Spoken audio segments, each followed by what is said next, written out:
Welcome, everybody, back to episode 3 of College Football Coast to Coast with myself, Pigskin Pete, and my esteemed colleague and co-host, Mark Rogers TV. What's up, Mark? Not too much, Pigskin Pete. 3. We made it to 3. I never thought we would get here, but it's been a grind. We've seen the vision. We've chartered our course. We haven't let up, and we made it to 3. What's the over-under that we make it to 4? I hope it's pretty definite. I expect to be back here next week, especially since the games are getting better. More to talk about, better stuff to talk about. Yeah, I'm going with the over on that one. Yeah. So other than being episode 3 today, do you know what else today is? Today is September 28th. September 28th, a Monday. Man, you got me locked up on this one. It's Overreaction Monday. Oh, well, it's Overreaction Monday. It's Overreaction Monday every Monday. And we're certainly going to overreact just like everybody else does on today's show, I'm sure. Are we really? I think I can pull back from that. I can maybe stave off the temptation. Maybe. We'll see. I'm not too good at that. I'm going to overreact a little bit. Speaking of overreactions, before we get into these games here, let everybody know where they can find Mark Rogers TV other than just here every Monday at noon. Yeah, so I've got a Patreon page that I'm going to throw in the chat here.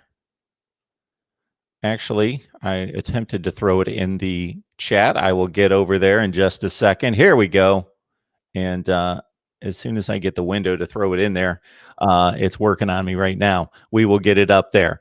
Patreon page, Mark Rogers TV, the voice of college football. You can join us there. We've got live streams just about every day, other content, a couple bloggers coming on today live at 5 o'clock from Alabama and Georgia, call-in shows, predictions, my top 25 that was just released. It's the top 25, Pigskin, that actually makes sense. Yes. I'm interested to see that one. I'm interested to see that because it's always entertaining, and I'm sure you get topsy-turvy. I'm sure you get a lot of reaction for your top 25 that actually makes sense. Even though I explained it over and over and over and over. But yeah, all I get, I get called some names. People take offense to my top 25. It's interesting. I'll say that. Yes. But okay. So you can find Mark Rogers on his Patreon page for the time being. You still have some stuff going on your YouTube channel. It's just not you, right? I mean, you're still having other guys host shows over there? Nothing on the main channel right now. We've got Ohio State and Miami cranked up. So we've got YouTube channels featuring Ohio State and Miami and live shows with bloggers, broadcasters, writers that focus on those two teams. Okay, great. All right. So if nothing else, we had some very interesting games this past week. And based on the way we're doing these conference-only schedules, I think it's going to be interesting every week. We're not going to really have any down weeks for the most part where teams are playing bad, FCS teams or group of 5 teams. Oklahoma. Now, this is what I was talking about with Overreaction Monday here. Because Oklahoma lost to Kansas State last year too, right? The defense is just as bad as it's been. I've been hearing all offseason how, they did improve a little bit last year from the year before. But I've been hearing all offseason they're going to go from, what were they, 120th 2 years ago to 60th last year overall defense. And now they were saying they're going to make another jump into the top 25 or whatever. Well, that clearly is not happening. Now, Spencer Rattler threw 3 picks. I don't know if you can really overreact to that too much. I mean, he's a young guy. Right, this is only his second start, and so that doesn't surprise me. I mean, that's something that can be cleaned up. He can be a little bit safer with the ball. But the defense is been an ongoing issue, and it doesn't seem like it's going to be fixed anytime soon. Now, what Oklahoma has going in its favor, despite the loss to Kansas State, is that the rest of the Big 12 is so bad that they are still at the top of the heap. And I expect them to come out actually this week and play much better. But what was your takeaway, other than everything I just said about their defense being bad, your overall takeaway from the Kansas State-Oklahoma game? So like you say, Kansas State beat them last year. Kansas State was an okay team. They went 8-4, lost a bowl game, 8-5. Kansas State also beat them last year in a similar fashion in which they beat them this year. Oklahoma was up 35-14. So the alarming loss is not just that you lose the game against a decent opponent, but not somebody that you should lose to, but that you blew a 3-score lead. You blew a 21-point lead late in the third quarter. They did the same thing last year. They had a 3-score lead against Kansas State, and they blew it. Oklahoma, I saw some metrics on this, and it's just kind of a Big 12 issue overall in regards to how far the league is down when it comes to defensive NFL draft selections. And then also on the front end of that aside from Texas, and everybody goes into Texas for the most part, that the rest of the footprint of the conference doesn't develop NFL players at the high school ranks. And so where they're going to go, I don't know. I was having a conversation with somebody last night about Florida recruiting, and that, of course, the Florida teams are there. And then you've got the rest of the SEC going down there, Ohio State, Michigan, Notre Dame, Clemson, and going for the top prospects. You never hear about anybody in the Big 12, namely even Texas and Oklahoma. Texas wouldn't have to, but go into Florida to grab top-level players, especially on defense. So they've got a problem that seems to continue, and it's going to continue. Now, we assume Oklahoma's at the top of the heap. And then their running mate, Texas, look at what they did, or almost failed to do, with a 15-point deficit late against Texas Tech. And if you want to play the transitive property, which I don't necessarily agree with, but when it continues, when there's a pattern, then I think we can. So when it's one game, sure, you can have anybody losing to anybody. But when the Big 12 loses 3 non-conference games to Sun Belt teams and tack on a Texas Tech game in which they only escaped on a failed 2-point conversion against Houston Baptist, and then that same Texas Tech team turns around and they almost knock off Texas, who's supposed to be right there with Oklahoma as the class of the league. I told somebody last night we might be in a situation again where, if you're going to go by the eyeball test and what we all know to be true, the Big 12 should probably not have a rep in the college football playoff, but they might have one anyway. Who's the happiest about seeing Oklahoma's downfall this past weekend? I have a guess. It's somebody outside of their conference. Yeah, they haven't even played yet. The Pac-12. Well, that's a good. So you're saying maybe Oregon, Arizona State, somebody like that. Utah. Somebody like that. Yeah. I was going to say Notre Dame, because I'm assuming that Clemson's going to win the ACC. Now that's a heck of an assumption. It's way too early. Notre Dame looks really good. Miami looks really good. So my assumption could be wrong, but with the assumption that Clemson goes undefeated or 10-1, but still wins the ACC championship, Clemson's getting in that scenario. If Notre Dame's sitting there with 1 or 2 losses, with their only 2 losses being to Clemson, or maybe only 1 loss in the ACC championship, maybe they beat Clemson in South Bend. There's a lot of different what ifs here that I'm getting at here, but my point is Notre Dame has a serious chance to make the playoffs, even with a loss to Clemson at some point in the season. So I think Oklahoma being on the outside looking in is really best for Notre Dame more than anybody. Notre Dame or a second-place team in the SEC. There you go. And again, the Pac-12. But that window is very narrow for the Pac-12. It's an undefeated team, and then against 1 or 2 loss team out of the Big 12. I don't think a 1-loss team out of the other conferences. Right. Mike says, I don't know if Clemson can afford a loss. Well, here's what I will tell you. Clemson can't afford to lose the ACC championship. I think that they can afford to go on and lose a field goal, a 3 or 6 point game on the road in South Bend, and then win the ACC championship. So it depends on when they lose, not if they lose, according to me anyway.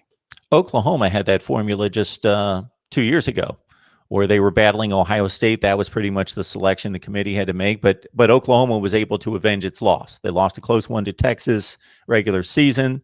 They got the rematch in the championship game. They beat them. All's good. They get the college football playoff selection. Yeah. And people can't use the Clemson hasn't played anybody. The ACC is terrible because they're playing what's going to be a top 5 Notre Dame team, most likely. Yeah. November. And of course, they have Miami in 2 weeks from now, and they'll be in the top 10 as well. So that's 2 top 10 teams right there. But anyway, Oklahoma is doing Oklahoma things. And I think this probably be the year that the it catches up with them, and the college football playoff committee is probably getting tired of this song and dance from them. Miami and Florida State. This was the game of the week, or at least we thought it was going to be the game of the week. A lot of eyes on that game. More to see how legit Miami is than Florida State. What do you take away from this? I mean, do you say that this is a result of Miami being that great, or a result of Florida State being that terrible? I think it's more Florida State being that terrible. They lost to Georgia Tech. They lost to Georgia Tech at home, and we went through the whole gamut of reasons why, even under the circumstances that Florida State has tumbled to the point it has, you shouldn't even lose that game against a first-time starter, blocking kicks, all the things that added up to a victory for the typical team. But to credit Miami, they stomped them. They did what all the exceptional teams should do to Florida State for the rest of the season, based on what we've seen now, just for the 2 games, but basically for 3 years now with Florida State, is that anybody that's elite or near elite should stomp them. And that's what Miami did. They, this was a 38-3 game at halftime. So they came out right away and just put down the throttle after about 3 or 4 possessions. And so I think that's the mark of a top level team. It's almost like what we were talking about with Notre Dame and UCF and or USF, South Florida, 52-0. Are we impressed by them beating them? No. But a lot of teams that are good teams will mess around and win the game by 10 or 14 points. But Miami just smacked them around from the get-go. There's no doubt. I don't care. I'm on both sides of the fence here. I think it's a combination of Florida State being so terrible and Miami being great. I think it's just both things can be true. But it's obvious. I don't care. People are going to tell me, well, look who they played. Look who's Miami's played. They played Florida State, and they struggled. Who was their first game of the year? Syracuse? Is that what it was? I can't even remember now. Miami? Yeah. Miami beat UAB. UAB. That's right. But they didn't look great in the first half of that game. Nope. Yeah. We've seen that with a lot of teams this year. But I don't care. The last, 8 quarters or whatever, the last 2 games, Miami has looked like, I don't care who they're playing. You can just look at them and tell that they're good. They're good defensively. They're good on the defensive line. The running game is great. And Derek King is finally starting to gel with the receivers. He's passing a lot better. Now, a lot of that has to do with the competition, but you can just tell that they're gelling, and they're getting better each week for a new team with a new quarterback and a new offensive coordinator, which I'm very impressed with what Lashley's done there since he's been there this year. So we'll see what Miami is really made of on October 10th when they travel up to Clemson. I know Miami fans are very high on themselves right now, as they should be, but we'll know what Miami really is in a couple of weeks when they come into Clemson. Your point on Lashley. So there were plays against Louisville in particular in which he just out-schemed it. It was basically not that Miami had the better athletes and that's why they made the plays. It was he duped Louisville defensively, and any team that he would have schemed that with, it could have been UAB out there. It could have been Charlotte. As long as the quarterback could dump the ball about 8 yards to a back who was wide open and he didn't pull a hammy, he's gone for a 75-yard. That happened a couple times against Louisville where it wasn't Miami superior athletes beating up on Louisville. It was his play calling, duping the defense, setting them up earlier in the game, and then running something off of that where he's creating offense for Miami just based on play calling. Yeah. I'm looking forward to that. Obviously, I'm looking forward to the game. I'm going to it. But I think that everybody in the country is looking forward to that game because the question is Miami really as good as they look? And you won't know until you face an elite team like Clemson. I would say if Miami could keep it within 14 points, I would be impressed. And of course, we've seen crazy things happen. I'm not even saying that Miami can't win the game. Of course they can.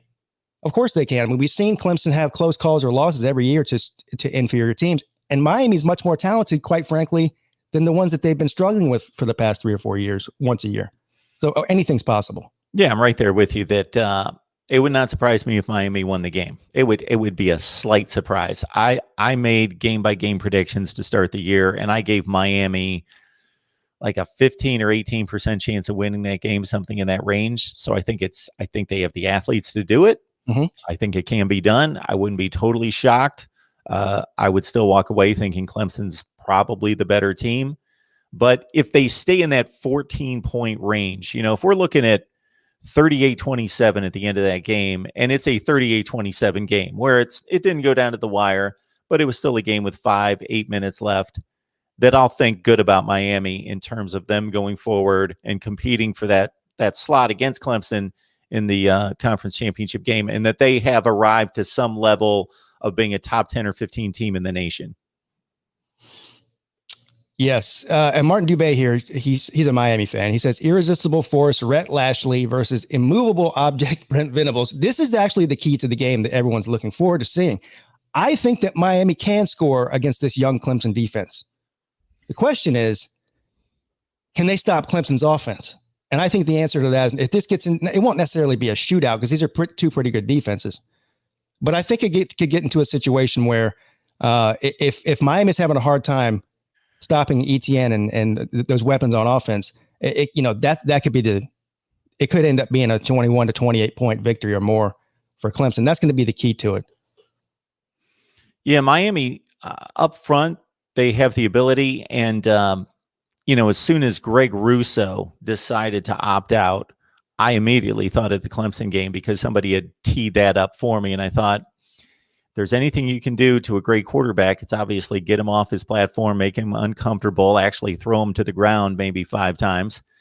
And Miami's got the ability to do that with, at that point, 3 superior, like nationally known, I will stop short of saying great, but just tremendous talents at defensive end, and Jalen Phillips, Quincy Roche, and when they had Rousseau. Now they still have 2 of those guys, but when they could line up 3 on the field at the same time or pull one off and keep them fresh in the whole deal, that was the one matchup issue potential that I thought could spring an upset in Miami's direction. So it's still there in regards to a defensive front, but they got gashed by Louisville.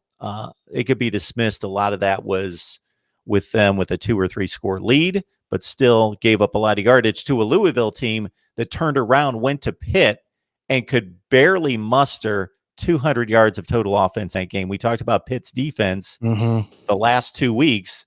They showed up, and they're not going to be a pretty team at all. It was still a 3 or 6 point win. But man, they shut down Louisville's offense, which is a really good unit. No, Pitt's defense is legit. I think we know that by now. So we'll see. We'll see. I can't wait for October the 10th for Miami and Clemson. Moving on, some games in the SEC that we were looking forward to, and they lived up to the hype, man. Florida and Mississippi. Now, I'm not surprised at the outcome of this game, but I was surprised that Florida looked as good as they did, because there's been a lot of hype in the offseason about Florida. A lot of people picking them to win the East. A lot of people, some people even saying playoff caliber team. And I've been sort of on the fence, like, yeah, well, let's see, because we hear that about Florida a lot. They looked every bit as good as advertised and better, as far as I'm concerned. I know they were playing, and you could say Ole Miss doesn't have a very good defense. You could say whatever you want. All right, Lane Kiffin's a new coach there. He hasn't got things turned around, whatever. The bottom line is Kyle Trask looked like a Heisman contender. The offense looked amazing. And the defense, they gave up a lot of yards. What did they give up? 600 yards or something, which is not surprising. But I still think Florida, yeah, they exceeded my expectations. Now, I'm not going to overreact to one game. We'll see how the season plays out. They've got a bunch of big games on their schedule. But what did you take away from this game? Well, to me, again, when you start talking yardage totals and point totals in a blowout, I got to reserve my evaluation of the defensive performance for when they're in a slugfest in which they've got to make stops, because they got out to about 3 scores in the first half and they were in pretty good shape. And so it kind of sometimes becomes that ragtag kind of game where both offenses are scoring, but they're not scoring nearly as much. Yeah. Florida did what Miami did. They took apart an inferior foe, and Ole Miss is going to score a lot of points. Ole Miss is going to score a lot of points against most teams that they play, even in the SEC this season. So that part of the equation didn't surprise me, but Ole Miss is going to struggle. Ole Miss has been the same team for about 3 or 4 years, and we'll see if Lane Kiffin has anything to say about it differently. But they've got explosive skill position players on offense, so they can do something on offense and score a lot of points, but they can't keep up with their bad defense. But Florida, Kyle Trask, he's the best quarterback until it's proven different to me in the SEC. And situation, I'm sorry to cut you off. Do you see a situation where these SEC defensive coordinators start to catch up with Lane Kiffin? Every week that goes by, they have more and more film? Or do you think they already knew who he was before this experiment started? Well, if he's as good as I believe he is, I think, it's going to be a chess match, and he's going to continue to have counters to what they do. It's almost like Mike Leach, and we'll get to Mississippi State, but he's been running the same offense for 15 years, but he finds wrinkles and things to do it differently, and he coaches those players to run it so effectively that it continues to succeed. Yes. Slim Shady Canes, thank you for the $5 donation, sir. If it's a 14-point game going into the fourth quarter, I'll say Miami is a good team because Clemson will probably run away late. I happen to agree with you. And thank you, sir. And good luck to your Canes, by the way. They're off this week, aren't they? Yeah. I believe so. All right. So anyway, what I took away from that is Lane Kiffin's offense looked as advertised. And like you said, they're going to score. They're going to put up a lot of yards and stats and even score some points on pretty much everybody in the country, including the SEC teams. And Florida looked better than advertised as far as I'm concerned. And we'll see if that was an anomaly or if they can maintain that momentum that they built up in this first game. Go ahead. Now, I didn't see much of that game. I was watching Kentucky-Auburn. I was really high on that game, and it disappointed me to a certain extent. But also Louisville and Pitt were on at noon, and maybe somebody else was on at noon. I think that Oklahoma debacle started at noon, so I had to kick in on that one. So I didn't see a whole lot of Florida. I haven't looked at the numbers to see if they were able to run the ball. So I think their missing piece to getting to a serious playoff contention status is they couldn't run the ball last year. And I don't know that they ran it that effectively against Ole Miss, but they should have tore them up on the ground. So that's the missing piece for Florida for me on offense. They were pretty, I don't have the stats in front of me about how many yards they got on the ground, but they were pretty much able to move the ball at will, both on the ground and through the air. I think Trask had over 400 yards passing or something. I don't know what the rushing stats were. Uncle Lou's in here, and this is he must have read my mind, because the next thing we're going to talk about is Mike Leach in Mississippi State. He says, how many division titles did Mike Leach win in a watered down Pac-12? 10, 20? I think you know the answer to this. It's kind of tough to win 10 or 20 when you're not there 10 or 20 years. So that's what is the answer? He took over Washington State. So maybe I've had this conversation with Lou before. Look at Washington State's record before Mike Leach. Let's I like to do this with offensive, defensive coordinators and also head coaches. What was going on when they took over the program? And then once they left, what happened at the program? So for Texas Tech, little was going on before Mike Leach stepped on the field at Texas Tech. Think about where Texas Tech football is right now, and think about what your expectations are year to year about Texas Tech. I don't think either one of us, for as college football crazy as we are, really are thinking a whole lot about Texas Tech during the offseason. What is Texas Tech going to do? Are they going to contend for the Big 12? No. They've been pretty much churning out 5 and 7 years since Mike Leach left, pretty much consistently. Haven't even been making bowl games. Mike Leach, his last 6 seasons at Texas Tech, they finished ranked in the top 25 5 times out of 6 years. They were a mainstay in the top 25. Is Texas Tech a mainstay in the top 25 now?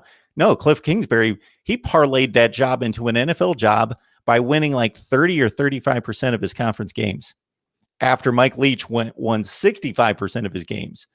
And then Mike Leach goes to Washington State. They went to a Rose Bowl in 2002. They were awful for the next 10 or 11 years, like 2-10, 3-9 every year.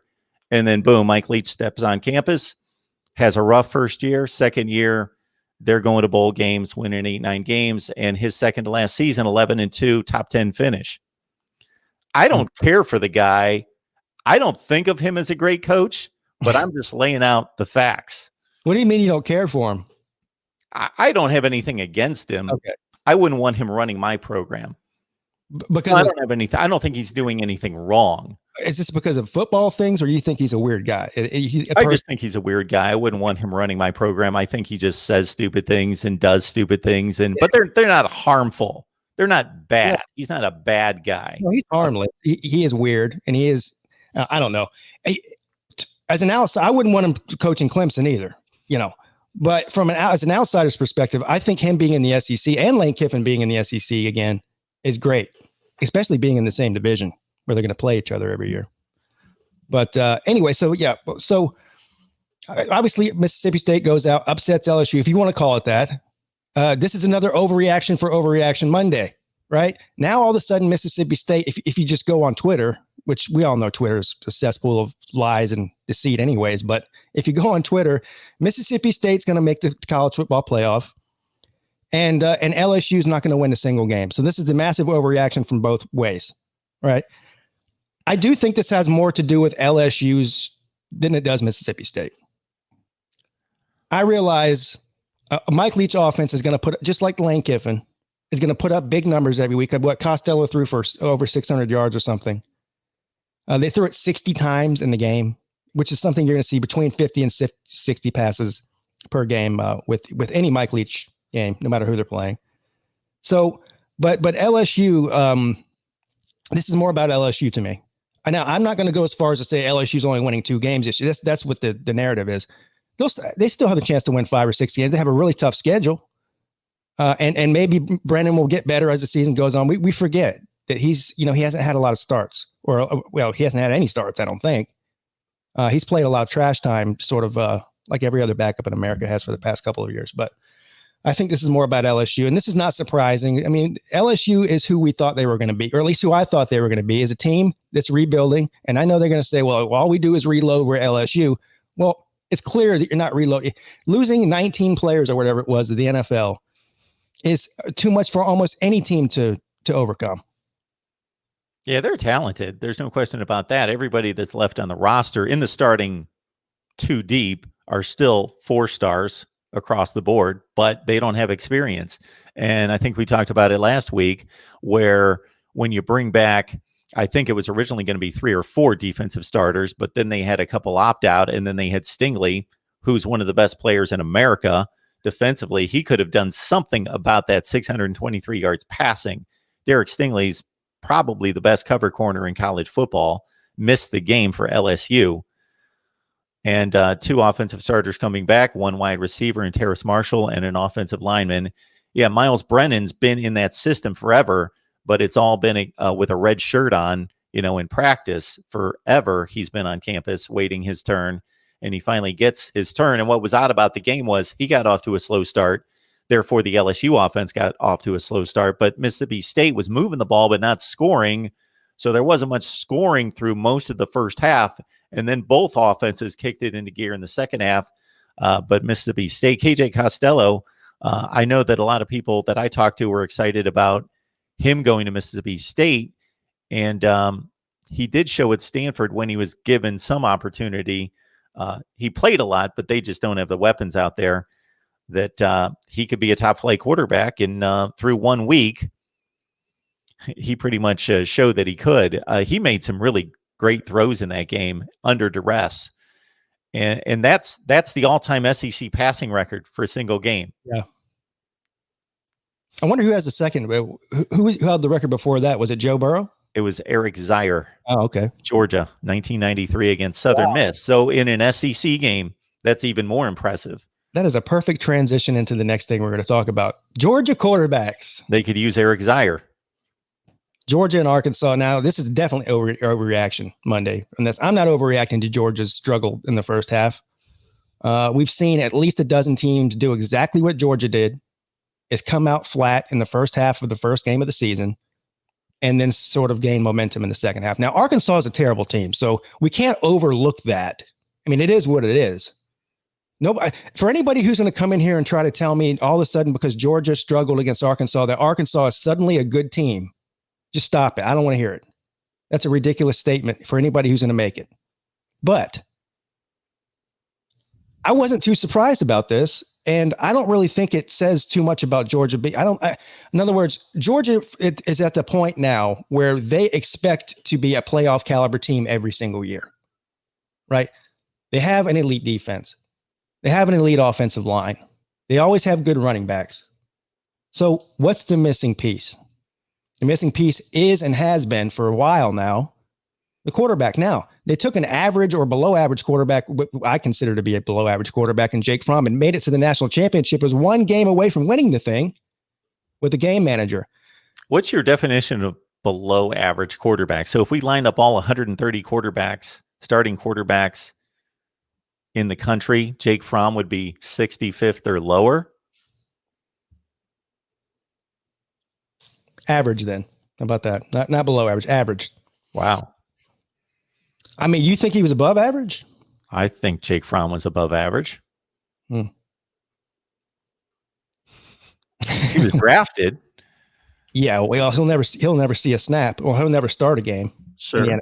He doesn't have an NFL arm, and he's not even mobile. He has nothing going for him. I mean, where was he drafted?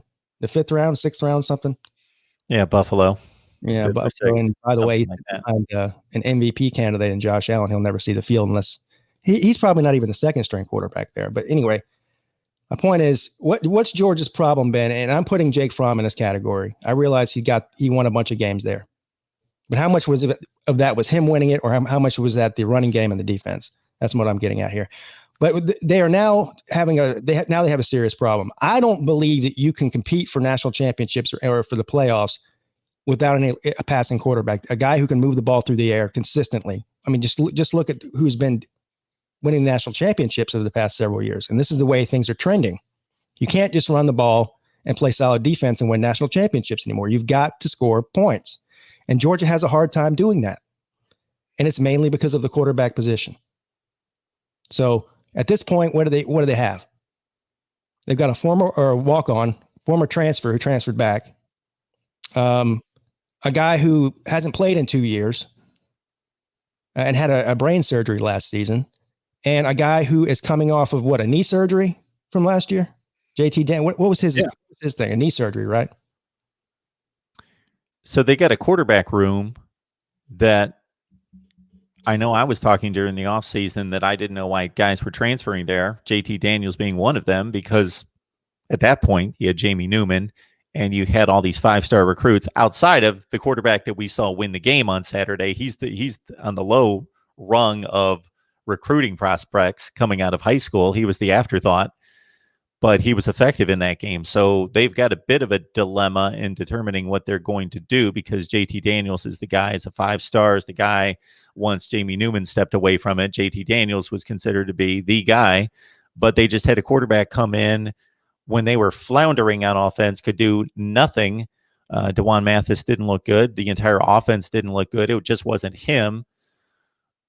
And then they bring in Stetson Bennett, and he doesn't light the world on fire, but he leads 3 consecutive scoring drives for touchdowns, and he goes 20 for 29. And you're going to be in a Jake Fromm category if you go with this guy the rest of the year, where you're loaded on defense, you've got elite running back and wide receiver talent. I don't know that the offensive line is going to be nearly as good as it's been the last few years, because they've lost so much talent to the NFL along the offensive front.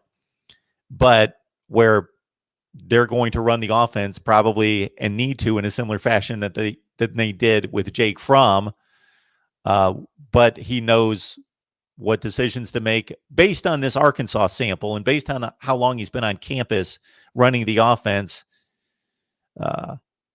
In spring practice, August, and so forth, that I assume he knows what he's doing. It looks like he does, but he's not at that level, anywhere close to that level.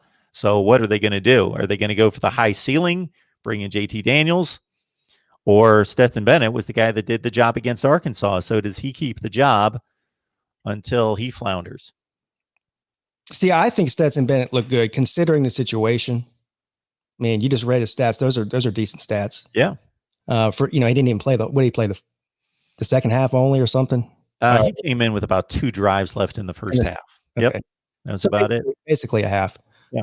He looked pretty good. Now that's the difference is he looked pretty good against Arkansas. What about when they go into Tuscaloosa week 4? That's a whole different story. I don't know. The quarterback situation in Georgia is dire at best, I think, for this season anyway. Now, again, I don't know, but JT Daniels might come in there and surprise all of us. He might be the answer. Only Kirby Smart and his staff know what these guys have looked like in practice, and whether they're thinking, well, JT Daniels, Stetson, it's great. You came in, you helped us. We got through a bad situation. It could have been a disaster, down 7-2 near the end of the first half, 7-5 at half. So you got us through that, but JT so much better. We're playing him. Or, these guys were pretty much neck and neck, and JT Daniels didn't really stand out because we were going to play Newman anyway.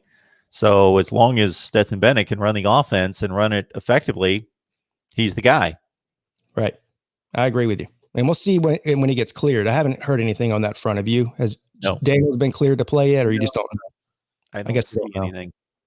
Gator Zone, thank you for the donation, sir. Says Georgia's D will hold it down until the O fixes. Well, that's what Georgia's D. I mean, this is the same. This is what they've been doing. I agree with you. I still think Georgia's obviously going to be a contend all the way till the end. They're not. There's people saying, "Oh, look how bad they are. They're only going to win 5 games." No, come on. They're still. They're going to go 9-1, 10-2, whatever it is. I think. Overreaction Monday. Overreaction Monday. I mean, hell, they're favored this week against Auburn. So if Vegas thought Georgia was terrible, they would be an underdog to Auburn this week, and they're not. So, all right, moving on from Georgia. Did you watch the Tennessee and South Carolina game, or did you see? I unfortunately had to work. I had it on, saw a little bit of it. I actually was having conversations last night that led me to try to backtrack late night and watch some college football that I missed. And that was my first go-to was South Carolina and Tennessee. I thought, I want to see what happened here. I knew what happened in the game. I knew that Tennessee hung on. I knew that South Carolina had the big gaff at the end of the game on the punt return where it hit the guy. And I hate that situation because I want to see how it's going to play out.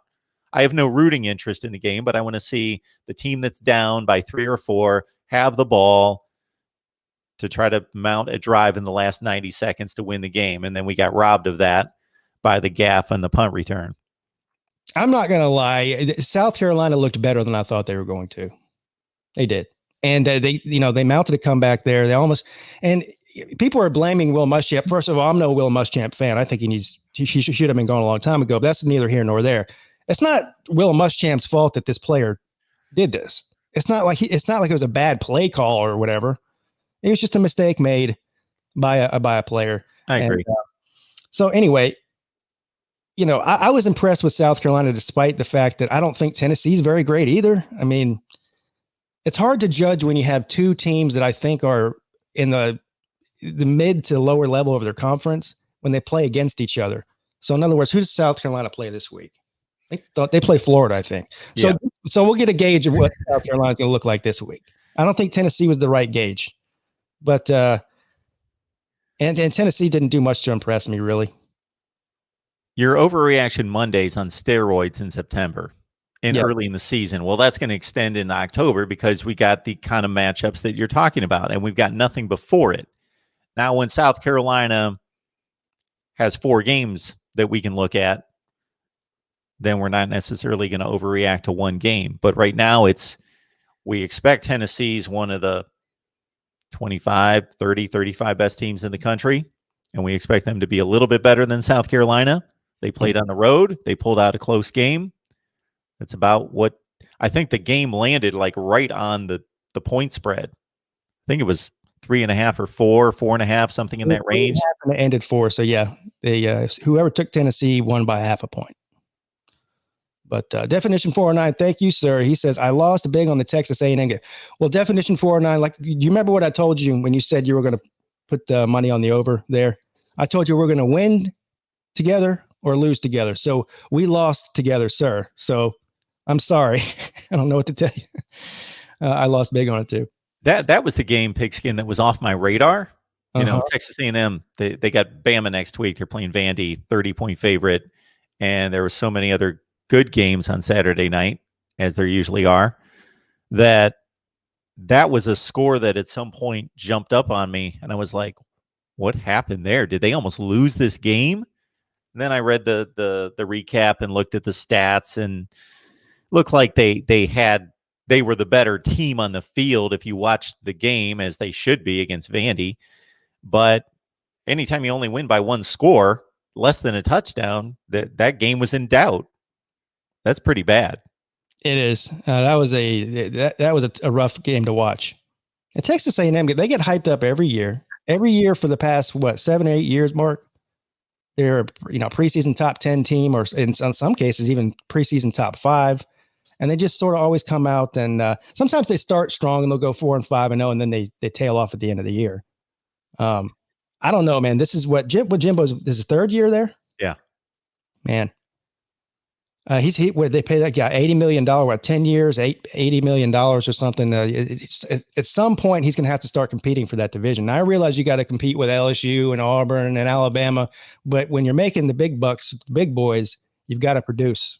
It's kind of like for me when Mark Richt and Les Miles got fired, and people said, should they have been fired? And I said, well, if you look at their record, they're doing a decent job. They're doing a B minus job. So there depends what your scale is. If your scale is, if they're an insurance salesman, or they're holding down some job where you got 25 people in the office and they're the 8th best, sure, we keep them. They're doing a decent job, but they're being paid to win championships. They're being paid top 5 money in college football. And they're not getting the job done. So if you want to lower them to $3 million a year and say, just go 7-5, 8-4 for me every year, then they keep their job.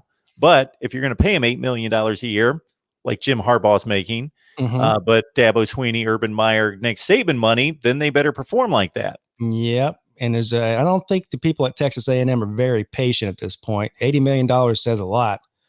Brian Biak, thank you, sir. He says, over under Trask receives an invite to New York. Well, over under, I don't know if there's a right term there. I would say, if you could, based on what I saw this past weekend, I think he'll be one of the ones that goes to New York. If he can. So we generally get 4, right? Yeah, so I think it's usually 4 or 5.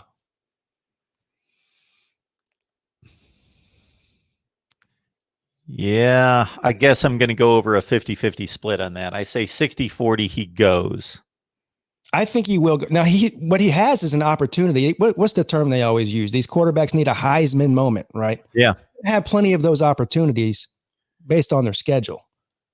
Now, whether or not he has that moment or not we'll see. I would say at this point, the odds are, if you're looking at the odds in Vegas, I'm sure he's going to be one of the ones invited as of now. Of course, that could change within 2 weeks. I mean, last week, Spencer Rattler was at the top of everybody's Heisman list, including mine, and then he goes out and throws 3 picks, and now he's the worst quarterback in the history of Oklahoma, according to many people. So, we'll see. You've got about 3 different paths to New York in the Heisman ceremony, and you need a combination of these. You need, the highlight moments, the Charles Woodson one-handed pick on the sideline, or the punt return against Ohio State. You need especially if you're in his case, a defensive player, you needed highlights that everybody just, the jaw dropped. But even for the other positions, you need the moments, whether they were winning a game or just some ridiculous play. And then you need the stats, especially if you're playing quarterback, you need the outright stats. And then if you're a quarterback, you need to notch the W's. Now, he threw for 400 yards against Ole Miss defense. If he goes out there and throws for 450 yards against Georgia's defense, that's saying something. So we'll just have to wait and see with him. This game, Pitt and Louisville, this game ended badly because Malik Cunningham has suffered a serious injury. I tried to look up before we came on the show today to see if there was any update on his condition. I'm assuming he's not going to be playing anytime soon. I don't really even know what the injury was. Was it a head injury, a neck injury? They haven't really said anything. I had the game on. It was a key play in the game. They had to extend a drive. He threw a pick on the play, And it was one of those situations with a stretcher, and there's 2 minutes left in the game. So the same situation was in every game at noon. So I just didn't hang out long enough to see what was going on because I wanted to see football and switch to the other games. It's unfortunate. Obviously, we love to trash talk in this college football community, especially in the comments section here and on Twitter and everything else. Obviously, nobody wants to see a player get hurt, especially that he was one of the most exciting college quarterbacks this year. And Louisville has other problems. Malik Cunningham is not one of them. Certainly not. So I hope he's okay. Now, Louisville's not going anywhere. They don't have a chance to win the ACC. They just have too many defensive problems and offensive line issues. But I'd like to see him hopefully come back because he was just fun to watch. Now, the bigger story in this game, though, Mark, is not about Louisville. It's about Pitt. And I've been saying this since before the season started, so I'm not jumping on the bandwagon now. Pitt is a legit threat in the ACC. Now, they don't have the offense of a Miami or a Clemson or even a Notre Dame. But defensively, they are right up there with the best of the best in the conference and maybe even nationally. This is not a fluke, folks. They are 3-0. Now, you'll say, okay, well, they beat 3 bad teams. Well, Louisville was one of the best offenses in America, stat-wise, and they pretty much shut them down. And they're going to win a lot of these games by 3 and 6 points. That's just who Pitt is. But I guarantee you, nobody, including Clemson and Notre Dame, who both have to play them this year, wants to see Pitt. It's not going to be an easy game out for anybody. Yeah, they were a 3-point underdog against Louisville, and I scarfed that up, both against the spread and straight up. And it turned out to be the kind of game I was expecting. They weren't going to run away. I wasn't going to be breathing easy going into the fourth quarter, but they gutted it out. And when you hold Louisville, for as good as Miami looked on offense, especially, but even on defense, Louisville racked up well over 500 yards on Miami the week before, and they were at like 220 against Pitt. Yeah. So Pitt's now sitting at 3-0. Yeah. And they haven't played the kind of team we want them to play, but it's coming. It's coming. They're going to have their chance. And again, I'm not saying Pitt's a top 10 or even a top 5, or I'm not saying any of that. What I'm saying is they could be a season ruiner for a couple of teams in the ACC, for sure, Clemson included. And it's not like they shut down Louisville after Malik Cunningham got hurt. He didn't get hurt. There was only a minute left in the game when he got hurt. So they're for real. Thank you, Definition 409. He says UGA is the Oklahoma of the SEC. Instead of no defense, they have no offense. I'm done with any faith on UGA and A&M until I see something. Well, I don't think you can compare Texas A&M and Georgia. I do see what you're saying, but A&M's got way more problems than Georgia does. Georgia has one problem. A&M has several. What do you think about that, Mark?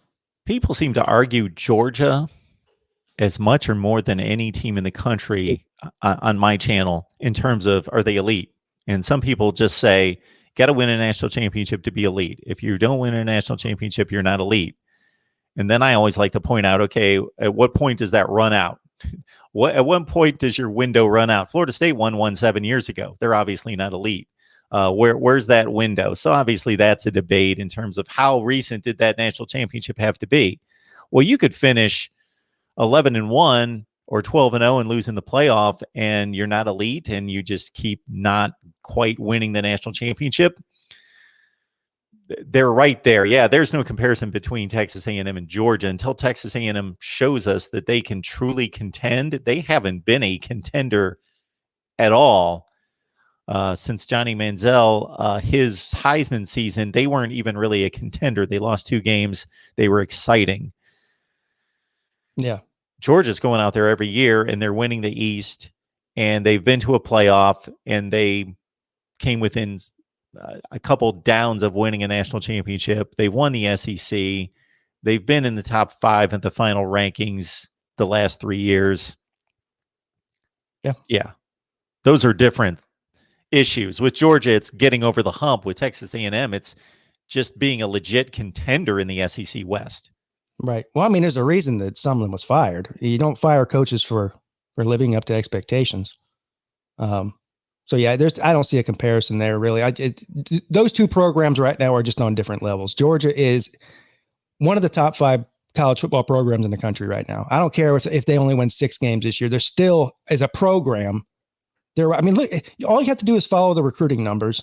That's half of the battle. And look at all the players they're putting in the NFL, and of course, looking at their average win record over the past 4 years, they're up there. Yeah, they've won the East 3 straight years. The one time they made it through, win a playoff game again, come within a Tua miracle on second and forever of winning a national championship. And the other 2 times, they had to be beaten by the best team.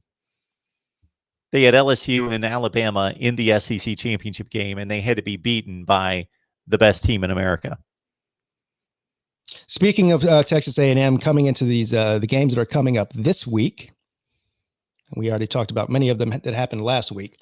Texas A&M, the road's not getting any easier for them. They struggle with Vanderbilt, and now they have to travel to Tuscaloosa. They're going to be 0-2. Let's just go and call it what it is. I'm actually surprised that the line on this is only 16.5. But I was also surprised that the line was as low as it was for Alabama against Missouri, and they didn't cover the spread. This is the same situation as a Clemson. The same thing. So they blow these teams out in the first 2 quarters, and then they're playing their second, third, and fourth string in the second half and allowing the inferior teams to score some points. So maybe that's what they're predicting is going to happen in this game as well. They obviously want to get Bryce Young some playing time, and I don't blame them. The same way Clemson's been letting DJ Uiagalelei get some playing time in the second half. If Trevor goes down, they need somebody with some game experience. And Tyson Pumachan, he was there last year, but he didn't play that many snaps. So that we need a solid number 2 guy. So Alabama's going to be one of these teams that is going to play a million players until they run into a Georgia or something and they get into a dogfight. No pun intended. Yeah, Texas A&M has been talking big, and their fans have been talking big for quite some time, and especially since Jimbo Fisher came on board. But pretty much his record has been they beat all the teams they're supposed to. They haven't even really competed with these types of teams. Alabama slapped them around the 2 years that he's been there. LSU annihilated them last year. You could look at their schedule, and it's chalk for the 2 years that Jimbo's been there. So they need to break through and beat somebody. Yes. It's not happening this weekend, though. I don't think so either. But I don't want to overreact to week one in the SEC. Well, I would agree with you, except for there's 2 teams or 3 teams in the country that I would say it's not an overreaction to say that anybody's going to beat them unless they play each other. And that is Alabama, Clemson, and Ohio State right now, especially now that we know LSU, how they look this year. So they're not in the conversation for 2020 anyway. Maybe they will next year. Thank you, Definition 409. UGA couldn't run a Big 12 schedule. Their defense couldn't get off the field and would be worn out by game 4. They would have to overhaul their scheme. Well, does Georgia play Mississippi State this year? Yes. All right. So I realize that's not a Big 12 team, but it's as close to a Big 12 style of offense as you're going to see, right? I mean, in the SEC. So we'll get to see. Well, we've got a sample. It's not very old. It's only about 9 months old. Mm-hmm. Baylor went 11-1 in the Big 12. And Georgia had a number of guys sit out that game for the NFL draft. And they had the pedestrian Jake Fromm at quarterback. And they didn't crush Baylor, but it wasn't really that much of a game. And what was the final score of that game? Baylor only scored like 16 points, 20 points, something in that range. And they were averaging, what were they averaging that year? They got to be over 40. I'll take a Georgia going to the Big 12. Yeah, I would too. I would too. Yeah. I think any team in the Big 12 that even has a pulse on defense can compete. I mean, obviously you have to score points too, but we see what happens when the Big 12 gets to the playoffs and plays against team with elite defenses, and it's never a contest. So, Roberto Lebron says, "Can we talk about Florida's offense?" Well, I don't know if you came in late. We talked for a while about Florida earlier in the show. Since when did they install a Big 12 offense to score 50 plus on Ole Miss? Felipe Franks competing for Felipe Franks isn't at Florida anymore. He is at Arkansas. So I'm assuming you're talking about Kyle Trask, not Felipe Franks. But yeah, I don't know if you call it a Big 12 style. I mean, this is the same style of offense that Dan Mullen's been running since he was at Mississippi State. It's just they're executing on a higher level now, and they have a lot of good talent. He was on record as saying during the offseason that, so 2 years ago, they had a 50-50 split when it comes to play calling in regards to run pass ratio. And actually even the yardage was like within a yard. And then last year they just had to bail on the running game and just let Trask wing it. And he averaged over 300 yards per game. And the rushing was down to like 115 a game. That he would like in a perfect scenario to get back to a balanced offense. But he said, we're going to do whatever we have to win, and we're going to play to our strengths. Yeah, definition 409 still on the Big 12. Thank you, sir. Again, he's still on the Big 12 Georgia deal. He's saying a sample. That's a sample. He's talking week after week after week. I still would take Georgia in the Big 12 week after week. If Georgia's going to go play in the Big 12 for the next 5 years, I would take them to win more Big 12 championships than any other team in the league. Hey, definition 409. I don't think I've ever asked you, and I can't really tell based on your comments who your team is, who you're a fan of. And you can tell me or not tell me. It doesn't matter. It's from the sounds of it, you might be a disgruntled Georgia fan, which I understand. What's up? Hurricane T2Y says Miami by 21. I hope I can speak it into existence. Well, you better start talking a lot and say it loud so the big man upstairs can hear you. We'll see. All right. So I think we're all in agreement that Alabama's most, 99% chance that they take care of business against Texas A&M. Now, this game to me is interesting for one reason only. Oklahoma and Iowa State. These are both two teams that have lost to massively inferior teams. The overreaction that we talked about at the beginning of the show to Oklahoma losing to Kansas State, which they did last year, and still made to the college football playoff. Now, we can debate whether or not that's going to happen again this year. But the line on this is only 7.5. Oklahoma's only favored by 7.5. And I think after that loss, they're embarrassed. Practice is going to be rough this week, but they're going to come out with their hair on fire, especially on offense. I mean, their hair is never on fire on defense. But I think that that Iowa State is in for a rude awakening against this mad Oklahoma team. Yeah, I'm surprised that it's that low. So Iowa State, since they've emerged as a decent team, so again, it's almost like Mike Leach at Washington State. Matt Campbell takes over at Iowa State. They're winning 3 or 4 games a year. Boom, he comes in. He's obviously a good football coach. I don't know if he's great because it doesn't look like they're going to be able to take the next leap. They keep churning out 7-5 kind of seasons. But they've given Oklahoma fits during this run. They actually tacked them with their lone loss a couple of years ago when Baker Mayfield was there. And they've played them well every year. Now, 7.5, depending on the teams on the field, in this matchup, I think is low because I think that Iowa State will give them a game, but I see Oklahoma pulling away fourth quarter where it's a one-score game, and then Oklahoma wins by 14 or 17 points in the fourth quarter. That's the kind of style game I see, but I see it's on the road. Of course, we got no fans. I don't know that anybody's keeping track of or trying to judge what's happened to home field advantage during all this. But it's certainly not what it was or would be. Well, I think the difference in this game is going to be Spencer Rattler is most likely not going to throw 3 picks. He's such a talented guy with his arm. This is what you saw with Trevor Lawrence last year early in the season. And you see this a lot with quarterbacks like this, is that they're so great with their arm that they think that they can make every throw. And a young guy like him needs to learn you can't make every throw. And I think Lincoln Riley's smart enough and a good enough quarterback coach to teach him, he just has to make better decisions and be less, careless with the ball. And I think you'll see a big improvement with Spencer Rattler this week, and that will be the difference. And I think this game probably won't be close, but it is the Big 12. And anything, if we know anything, it is that anything can happen in the Big 12. So I don't know if I would touch that one if I was going to bet on it. And we go back Pigskin, to evaluating these games and trying to get a handle on it. Well, Iowa State's coming off a 37-34 road win against TCU. But how good's TCU? It was their first game of the season. They only went 5-7 last year.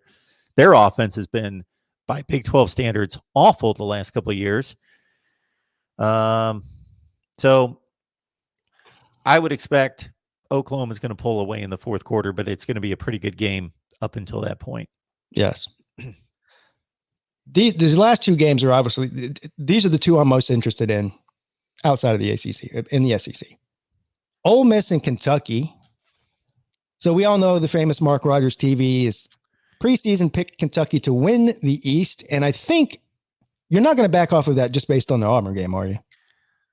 So strangely enough, I picked them to lose to Auburn, not just this week. Back when I did the August prediction, I picked them to lose to Auburn. Now, them scoring 13 points. Now, I was a bit upset since I had a little more investment in this game than the typical one to protect my reputation. At the end of the first half, Kentucky's down 8-7. I don't know if you saw this play. They ran a quarterback sneak, or I think a direct snap. They pushed the kid into the end zone by a mile, and the announcers thought, okay, why wasn't this called a touchdown? Okay, they're going to review it. It's a touchdown, and for some reason, guys like standing in the end zone, and they don't reverse the call. The next play, Terry Wilson rolls out, throws a pick that went back 100 yards. Yeah. Kentucky is who I thought they were going to be. Now, you picked them to lose, so you can't say you picked it right. You picked them to lose. I did pick it right, and I thought it was going to be closer on the scoreboard, but it was.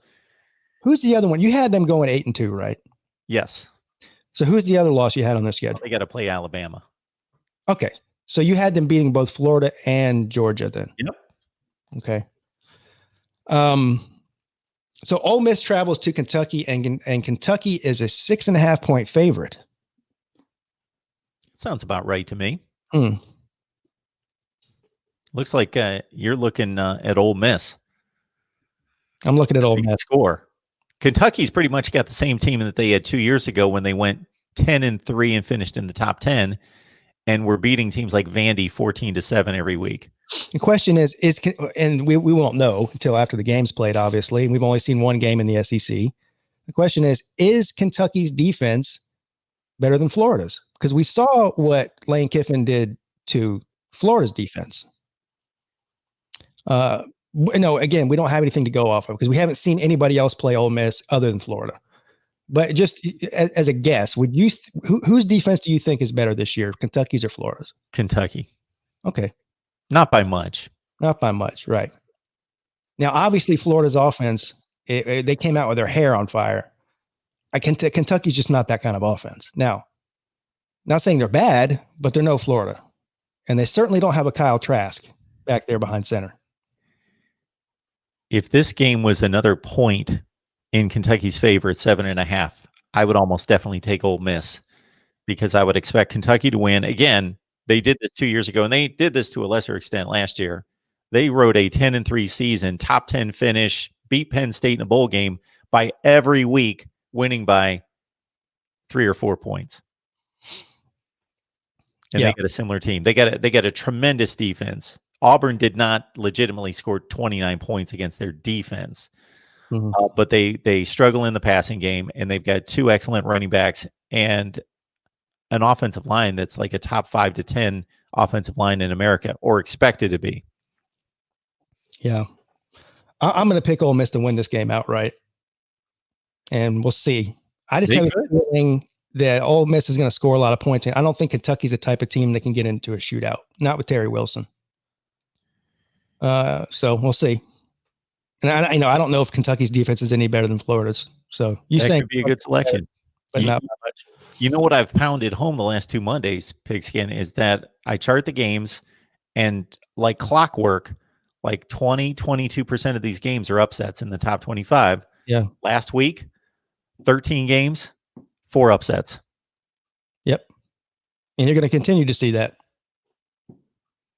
Last game before we get off here, Mark. It's about 5 after 1 o'clock in the afternoon. Auburn and Georgia. This is where game day is this week, I believe. we'll get to see what's going on at the quarterback position for Georgia. And Auburn with there was a lot of people thinking, and you weren't one of them, obviously, and I wasn't one of them necessarily, that Auburn was going to lose to Kentucky. They go and they win pretty convincingly. People can make excuses either way about why calls here, refs this, refs that.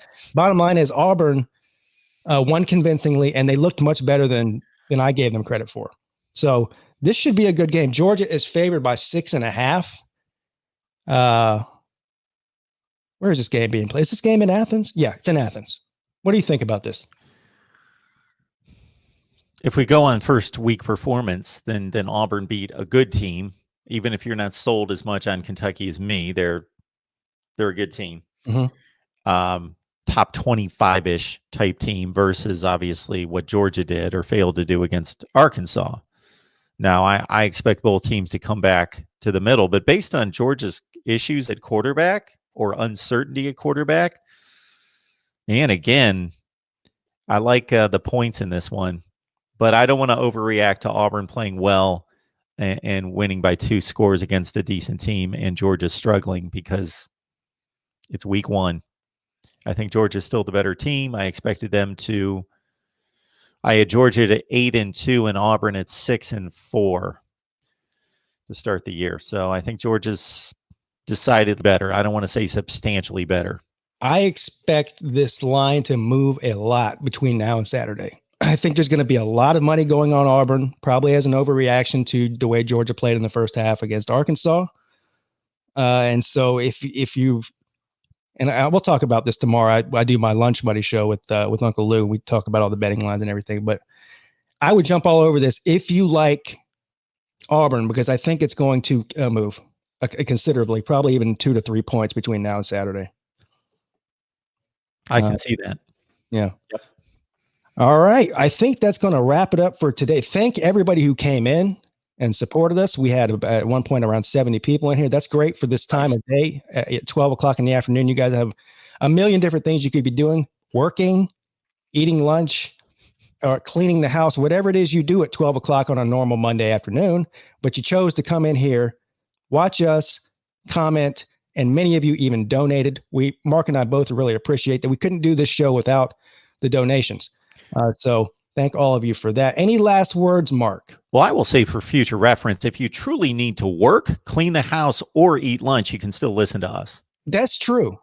You don't have to watch us. You can still just put your earphones on or whatever, your earbuds in. If you're sitting at work at your desk, you can have your YouTube on in the background of your web browser. Just don't let your boss know that you're listening to football stuff when you're supposed to be working. And I'll also say, if this is an enticement for anybody to join me on Patreon, I am 18-12 against the spread. So basically what he's saying is, do not listen to Pigskin Pete's picks, because we'll go so far. I am below 50% for this year.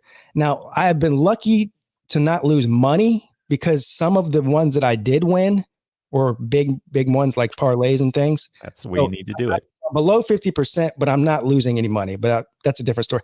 But my advice to you would be, listen to Mark Rogers' picks. They're safer than mine. And I'll say 2 things. You've hit on the key element, and that's money management. It's not just making the picks right. The money management's key. So Pigskin, even though he's off to a rough start, which that will turn around, he's still making money. As for my 18-12 against the spread, and I thought I got ripped off a couple times on certain situations. But anyway, 18-12 against the spread. You and I both know when you're in the prediction game that if you feel too good about yourself, you're ready to be humbled. So yes, it is.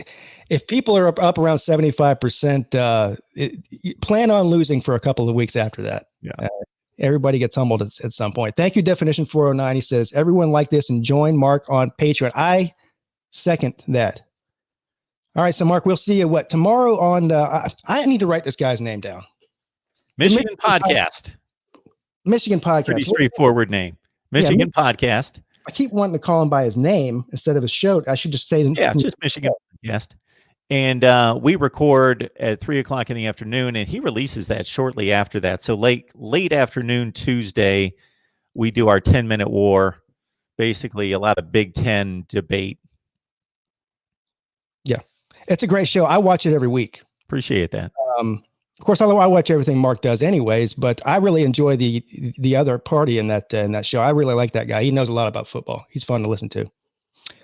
All right, guys, we'll see you next week. Same time, same bat channel for the episode 4, the over. We're going with the over. Episode 4 of College Football Coast to Coast with me and Mark Rogers. See you, everybody.